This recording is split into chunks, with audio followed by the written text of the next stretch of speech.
Halo anak-anak, selamat pagi. Kembali lagi bertemu dengan saya, Pak Erik Iskandar Tambun, yakni membahas tentang soal-soal UTS, yakni pelajaran bahasa Indonesia. Nah, minggu lalu kita sudah melaksanakan ujian tengah semester dan tentu anak-anak kami juga sudah bisa melihat ataupun mengetahui apakah soal itu mampu dan tuntas kalian kerjakan atau tidak. Nah, dikarenakan sewaktu mengerjakan soal UTS masih banyak anak-anak kami yang dikatakan nilainya tidak memuaskan, maka pada kesempatan ini Bapak membuat review pembelajaran soal ujian tengah semester. Nah, mari kita lihat soal nomor 1. Nah, pada soal nomor 1, anak-anak kami bisa juga mengingat-ingat bahwa di nomor 1 ini yang ditanyakan adalah ciri-ciri teks deskripsi. Nah, kalau dikatakan teks deskripsi, sudah pasti teks yang menggambarkan objek sejelas-jelasnya dengan melibatkan panca indera. Nah, itu adalah definisinya. Maka bisa kita lihat bahwa di sini sudah dapat jawaban sebenarnya. Nah, yang paling tepat jawabannya sudah pasti adalah D, ya. Mari kita lihat. Nah, kenapa D? Karena di sana dia sudah sangat jelas bahwa teks deskripsi itu menggambarkan objek sejelas-jelasnya. Kalau kita lihat dari A bersifat menceritakan, banyak bukan hanya teks deskripsi saja yang menceritakan. Ada teks narasi, ya, ada teks cerita fantasi. Kemudian mengandung bukti dan kebenaran. Ini juga bukan menjadi ciri khas dari teks deskripsi.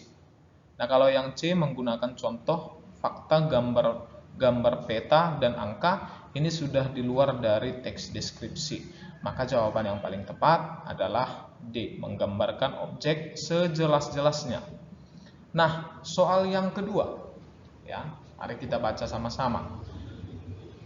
Gua peninggalan penjajahan Jepang itu tidak terawat. Nah, sebenarnya tanpa kita baca pun bahwa di dalam teks deskripsi ini sudah sangat jelas dia menggambarkan tentang apa. Nah, kalau kita lihat gua itu adalah menggambarkan objek yang objeknya itu adalah tempat, ya. Nah, berarti jawabannya sudah pasti C. Tanpa kita baca, sebenarnya kalimat pertamanya itu sudah menjadi clue jawaban nomor 2 tersebut. Nah, mari kita lihat. Jawabannya adalah deskripsi tempat. Mari kita lanjutkan soal nomor 3. Nah, nomor yang berikutnya, ini yang ditanya adalah struktur teks deskripsi.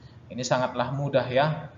Yang pertama kali kita pelajari itu setelah mempelajari apa itu teks deskripsi adalah strukturnya. Tentu anak-anak kami masih mengingat, soalnya ini sangat mudah.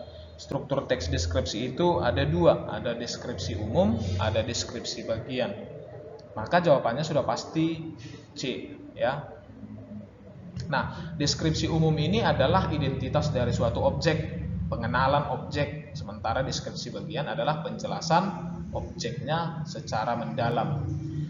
Nah, kita lanjutkan nomor 4. Di bawah ini merupakan teks deskripsi tentang tempat. Kecuali berarti bahasa sederhananya yang bukan merupakan teks deskripsi menyatakan tempat, itu dia. Nah, kalau kita lihat teks tentang Raja Ampat, ini adalah tempat, ya. Teks tentang Candi Borobudur, ini juga tempat. Teks tentang Pulau Komodo, ini juga menyatakan tempat. Nah, yang D, teks tentang ciri-ciri orang Eskimo, dia sudah mengarah kepada deskripsi orang. Maka jawabannya sudah pasti D. Oke, itu dia. Kita lanjutkan. Soal nomor 5. Di bawah ini merupakan contoh teks deskripsi. Nah, kita sama-sama tahu bahwa teks deskripsi itu adalah menggambarkan objek sejelas-jelasnya dengan melibatkan panca indera. Nah, teks tentang pengurus RT yang baru. tentu ini kurang tepat dijadikan sebagai teks deskripsi. Karena apa? Karena yang dideskripsikan di sini pengurus RT yang baru, berarti banyak ya, pengurus yang mana? Kurang tepat. B. Teks tentang keindahan alam Wakatobi.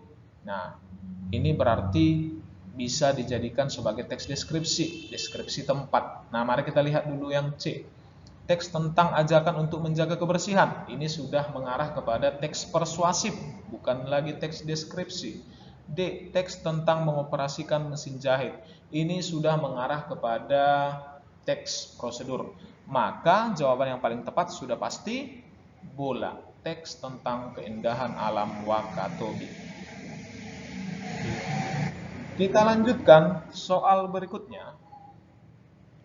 Di sini yang ditanya adalah, nah kalau ada soal seperti ini, silakan langsung membaca pertanyaannya dulu ya. Kalimat yang menggunakan panca indera penglihatan. Nah, penglihatan berarti indrawinya penglihatan. Cluenya adalah penglihatan. Mari kita lihat. Bukit hijau menjadi latar pantai. Ya, ini sudah pasti menggunakan indrawi penglihatan. Debur ombak pantai terdengar berirama. Nah, kalau ini indera apa? Ini sudah pasti indera pendengaran ya.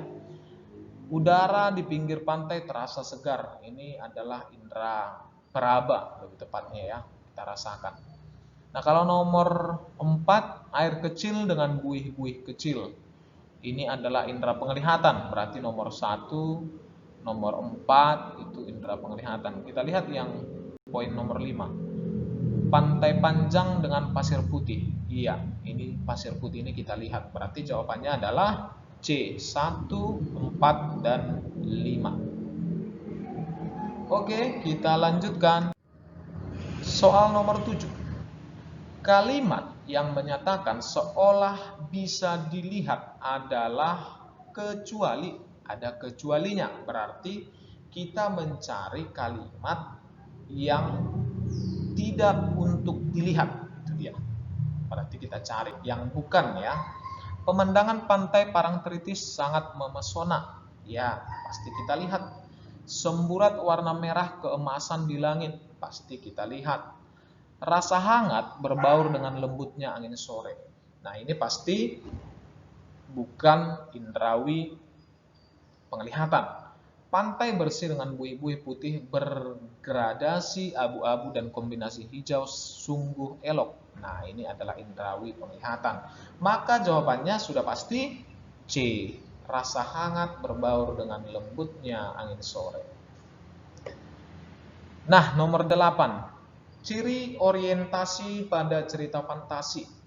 Nah, orientasi itu kalau misalnya orientasi dikatakan berarti pengenalan ya, pengenalan objek, berarti pengenalan tokoh, boleh pengenalan latar, berarti dia basicnya orientasi itu, bahasa sederhana orientasi itu adalah pengenalan. Maka sudah bisa langsung kita lihat jawabannya sudah pasti A, pengenalan tokoh, latar, watak, dan konflik ya.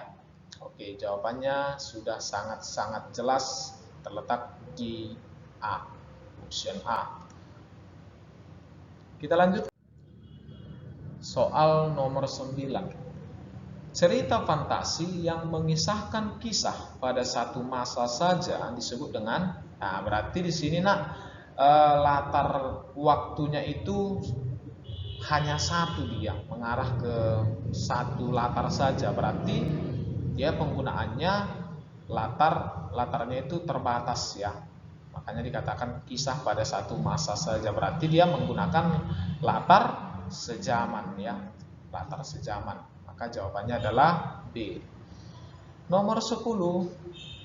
Jenis cerita fantasi, semua yang terdapat pada cerita tidak terjadi dalam dunia nyata disebut dengan, nah ini sangat gampang, berarti cerita itu tidak ada kaitannya dengan kenyataan, berarti cerita fantasi total. Cerita fantasi total ini berarti semua, baik itu nama tokoh, latar, maupun kejadian-kejadiannya, semua hasil rekayasa, hasil imajinasi, tidak ada kaitannya dengan kenyataan.